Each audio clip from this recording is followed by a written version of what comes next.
जय हो जय हो जय हो मेरे प्यारे प्यारे बब्बर शेर और शेरनियों, क्या हालचाल? सब बढ़िया। क्लास 10th का रिवीजन में इलेक्ट्रिसिटी हम लोग कर चुके हैं। आज 10 मिनट के अंदर अंदर हम लोग पूरा रिवीजन कर डालेंगे। किसका? लाइट के रिफ्लेक्शन वाले पार्ट का। लाइट में रिफ्लेक्शन वाला जो पार्ट है उसका हम लोग कोशिश करेंगे एटलीस्ट कि रिवीजन हम लोग कर पाए। तो आइए देखते हैं, बिना किसी देरी के शुरू करते हैं हम लोग। लाइट। लाइट क्या है? It is a form of energy that enables us to see, जिसके कारण हम देख पा रहे हैं।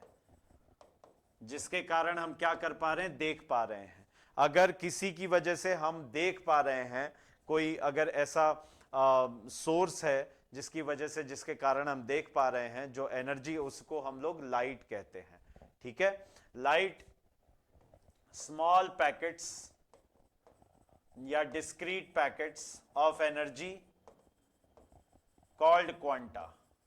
क्या बोलते हैं इसे? क्वांटा। और यही क्वांटा क्या कहलाते हैं? फोटॉन्स भी कहलाते हैं। तो इन्हीं को क्वांटा या फोटॉन्स के नाम से जाना जाता है। ये लाइट है, इसी की वजह से हम लोग देख भी पा रहे हैं। ठीक। तो लाइट का ल्यूमिनस और नॉन ल्यूमिनस ऑब्जेक्ट्स होते हैं जो कि लाइट खुद की फेंकते हैं, वो ल्यूमिनस होते हैं। जिनकी खुद की लाइट नहीं होती उन्हें नॉन ल्यूमिनस कहते हैं। ठीक है। नेक्स्ट आता है फिनोमिनन। इसमें दो फिनोमिनन है, जिसमें से एक है रिफ्लेक्शन। रिफ्लेक्शन का क्या मतलब है? Bouncing back of light. Phenomenon of bouncing back. Bounce back करना, टकरा के वापस आना। Bouncing back of the light after being incident on a surface is called reflection. इसी को हम क्या कहते हैं बच्चों? रिफ्लेक्शन का नाम देते हैं। What do we call it as? Reflection of light. इसी का नाम क्या पड़ता है? Reflection of light. इसी को हम लोग क्या नाम देते हैं? Reflection of light. ठीक है। अब ये रिफ्लेक्शन के कुछ लॉज हैं, कुछ नियम हैं, कुछ कायदे हैं, कानून हैं। बिना इसके रिफ्लेक्शन नहीं होगा। या हम यूं सोचें कि रिफ्लेक्शन इसके बिना हम पढ़ ही नहीं पाएंगे। So what are the basic laws of reflection? अगर मैं लॉज ऑफ रिफ्लेक्शन पे बात करता हूं तो सबसे पहला मतलब, देखो एक चित्र से ही आप समझ जाओगे। ये देखो, ये सरफेस है नॉन रिफ्लेक्टिंग। ठीक है।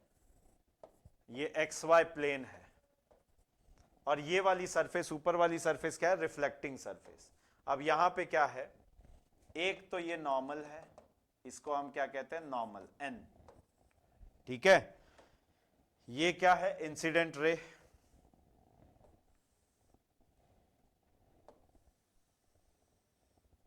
एक मिनट यार।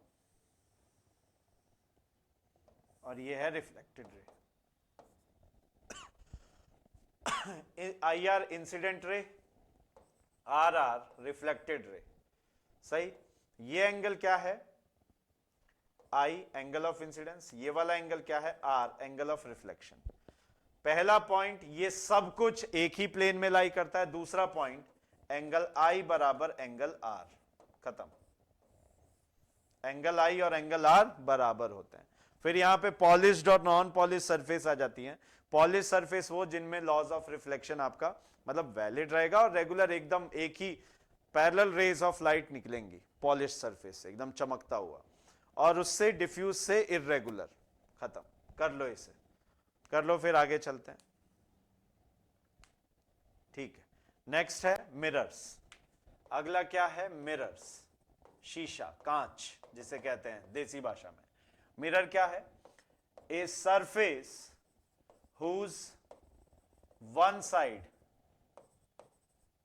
Is reflecting while the other is polished। High quality जो कांच होते हैं, मिरर्स होते हैं, उनमें सिल्वर की कोटिंग की जाती है पीछे की तरफ, ताकि मैक्सिमम आपका रिफ्लेक्शन हो सके।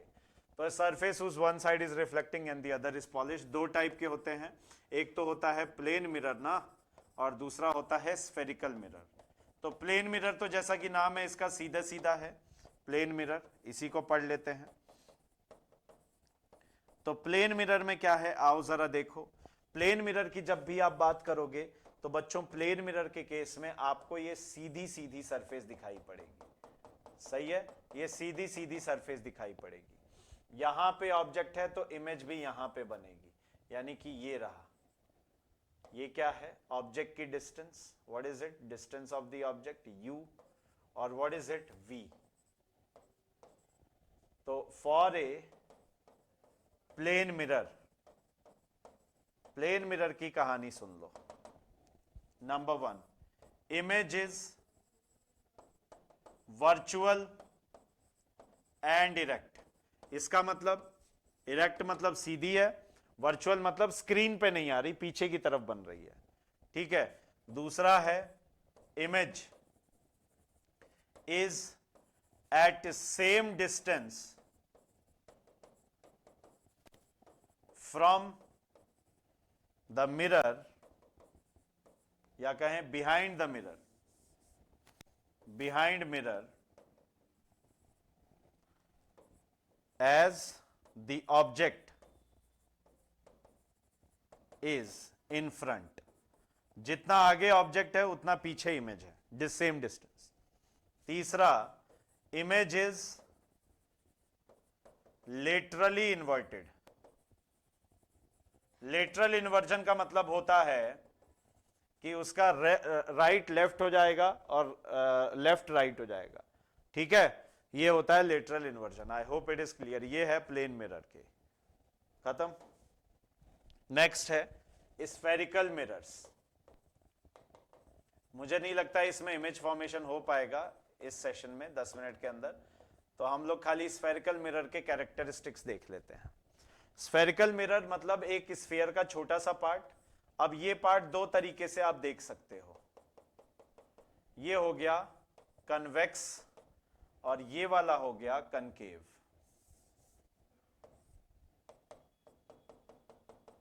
ये हो गया कनकेव।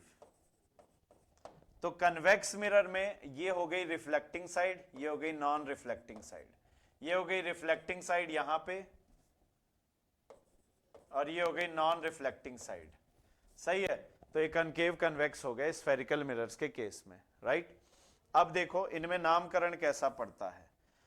इनमें मतलब एक से हम लोग समझ लेते हैं, बाकी तो आप समझ ही जाएंगे। नामकरण और साइन कन्वेंशन दोनों बता दूंगा। ये जो जा रही है इसे हम कहते हैं प्रिंसिपल एक्सिस। क्या कहते हैं बेटे, प्रिंसिपल एक्सिस। और जहां पे ये इसको कट करती है उसे हम कहते हैं पोल।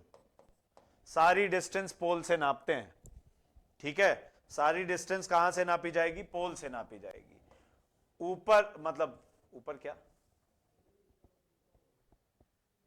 जहां पे पैरेलल रेज आके इंटरसेक्ट करें, मतलब पैरेलल रेज हमेशा कहां से पास करती हैं, उस पॉइंट को फोकस बोलते हैं। प्रिंसिपल एक्सिस पे पैरेलल रे अगर मतलब प्रिंसिपल एक्सिस के पैरेलल रे कोई आई, वो रिफ्लेक्शन के बाद में कहां से पास करेगी, फोकस से। और ये रहा आपका सी।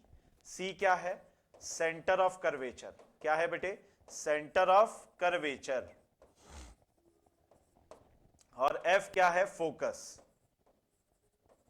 यहां से यहां तक की दूरी कहलाती है स्मॉल एफ, और यहां से यहां तक की दूरी कहलाती है रेडियस ऑफ कर्वेचर आर।